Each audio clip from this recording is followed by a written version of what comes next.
Hello and welcome to Banu's Corner. மகாசிவராத்திரியும் வட இந்தியாவில் கொண்டாடப்படும் ஹோலி பண்டிகையும் நெருங்கிடுச்சுங்க. இந்த ரெண்டு கொண்டாட்டங்களுக்கும் செய்யப்படும் தண்டைங்கிற ஒரு பானம், அதாவது ட்ரிங்க் தான் இன்னைக்கு நம்ம செய்ய போகிறோம். தண்டாங்கிறது ஹிந்தி மொழியில் குளிர்ச்சின்னு அர்த்தம். இந்த தண்டை உடம்புக்கு குளிர்ச்சி அளிக்கிறதுனால தான் இந்த பேர் வந்தது. இந்த பானத்தில் பால், பாதாம், பிஸ்தா போன்ற பருப்புகள், கசகசா, மிளகு மற்றும் சில வாசனை பொருட்கள் சேர்க்கப்படுது. இந்த தண்டையில கஞ்சா, அதாவது கேனபிஸ் மருவானாவும் சேர்ப்பது உண்டு. அதுக்கு பெயர் பாங் தண்டை. ஆனா நம்ம இன்னைக்கு வெறும் தண்டை தான் செய்ய போறோம். இந்த கோடை காலத்துக்கான குளிர்ச்சி தரும் பானத்தை எப்படி பண்றதுன்னு பார்க்கலாம் வாங்க. அதுக்கு முன்னாடி நீங்க இன்னும் பானுஸ் கார்னருக்கு சப்ஸ்கிரைப் பண்ணலன்னா சப்ஸ்கிரைப் பண்ணுங்க. கீழே உள்ள பெல் பட்டனை பிரஸ் பண்ணுங்க. கீழே டிஸ்கிரிப்ஷன் பாக்ஸ்ல தேவையான பொருட்களும் அளவும் கொடுத்துருக்கேன், பார்த்துக்கோங்க. தேவையான பொருட்கள்: இந்த ரெசிபிக்கு ஹோல் மில்க், அதாவது ஃபுல் ஃபேட் மில்க் ரொம்ப நல்லா இருக்கும். அப்புறம் ரோஸ் வாட்டர் இல்லைன்னா ரோஸ் எசன்ஸ், சர்க்கரை, அப்புறம் குங்குமப்பூ, அப்புறம் பாதாம், பிஸ்தா, முந்திரி பருப்பு, கசகசா, மெலன் சீட்ஸ். மெலன் சீட்ஸுங்கிறது தர்பூஷணியா இல்லைன்னா முலாம்பழ விதையான்னு தெரியல. அப்புறம் பெருஞ்சீரகம், ஏலக்காய், உங்கள் சுவைக்கு ஏற்ப 5லேருந்து 10 நல்ல மிளகு. கார்னிஷிங்க்கு பாதாமும் பிஸ்தாவும் கட் பண்ணி வச்சுருக்கேன். அதுக்கப்புறம் உலர்ந்த ரோஜா இதழ்கள் இருந்தால் நல்லாயிருக்கும், எனக்கு அது கிடைக்கல. ஒரு பவுலில் பாதாம் பருப்பு, பிஸ்தா, முந்திரி பருப்பு, அப்புறம் அந்த மெலன் சீட்ஸும் போட்டு வெந்நீர் விட்டு 1 மணி நேரத்துலேருந்து 2 மணி நேரம் ஊற வச்சிடுங்க. அதே மாதிரி கசகசாவையும் ஒரு பவுலில் போட்டு 1 மணி நேரத்துலேருந்து 2 மணி நேரம் வெந்நீர் விட்டு ஊற வச்சிடுங்க. ஒரு மிக்சி ஜாரில் பெருஞ்சீரகம், நல்ல மிளகு, ஏலக்காவும் சேர்த்துட்டு நம்ம பொடி பண்ணி எடுத்துக்கலாம். ரொம்ப கொஞ்சமாக இருக்கிறதுனால ஃபைனாக பொடியாது. முதல்ல பாலை காய்ச்சிடலாம். பாலை நான் ஒரு மில்க் குக்கரில் காய்ச்ச போகிறேன்.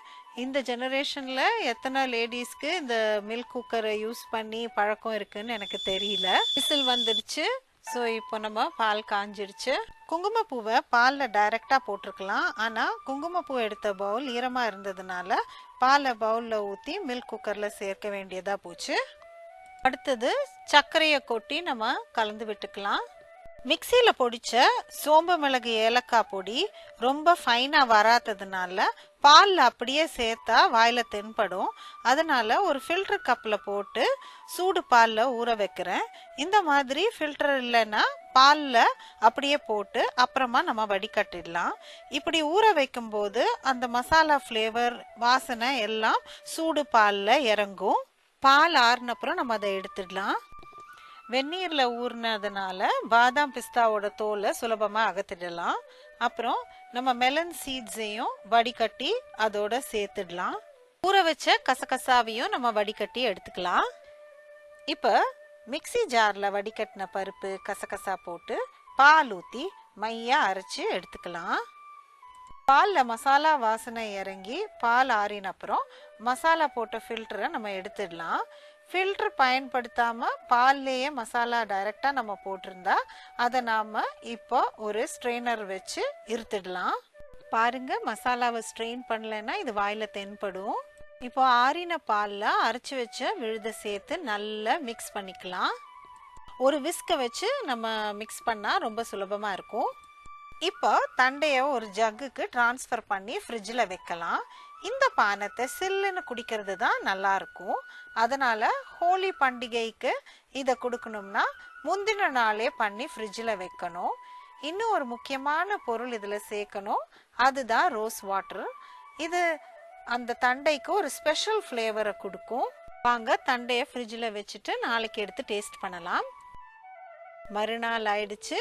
நம்ம தண்டை நல்லா சில்லுன்னு ஃப்ரிட்ஜ்லேருந்து எடுத்திருக்கேன். அதை ஒரு கப்பில் ட்ரான்ஸ்ஃபர் பண்ணிவிட்டு கார்னிஷ் பண்ணிடலாம். பாதாம், பிஸ்தா, குங்குமப்பூலாம் சேர்த்துட்டு நம்ம டேஸ்ட் பண்ணி பார்க்கலாம். சோம்பு, நல்ல மிளகுலாம் சேர்த்துருந்ததுனால எப்படி இருக்குமோன்னு ஆவலாக இருந்துச்சு. இதுதான் நான் ஃபர்ஸ்ட் டைம் தண்டையை டேஸ்ட் பண்ணுறேன். நான் நினச்ச மாதிரி கொழுப்பாக இல்லை. ஹோல் மில்க் யூஸ் பண்ணாலும் அந்த ஃப்ளேவரும் நல்ல டெலிகேட்டாக இருந்தது, ரொம்ப ஸ்ட்ராங்காக இல்லை. அந்த ரோஸ் எசன்ஸு, சாஃப்ரன், ஏலக்காய் எல்லாமே ரொம்ப ஸ்ட்ராங் ஃப்ளேவராக இல்லாமல் மைல்டாக தான் இருந்துச்சு. எனக்கு இது ஒரு டிஃப்ரெண்ட்டான சூதிங் ட்ரிங்காக இருந்துச்சு, எனக்கு பிடிச்சிருந்தது. அதே மாதிரி சோம்போட ஃப்ளேவர் மைல்டாக இருந்துச்சு, நல்ல மிளகு காரமும் தெரியல. என்ன ஃப்ரெண்ட்ஸ், நீங்களும் இந்த ஹோலிக்கு இந்த தண்டையை பண்ணி பாருங்க.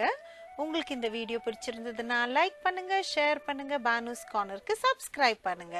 அடுத்த வீடியோவில் சந்திப்போம். Thank you, bye. Happy Holi every one.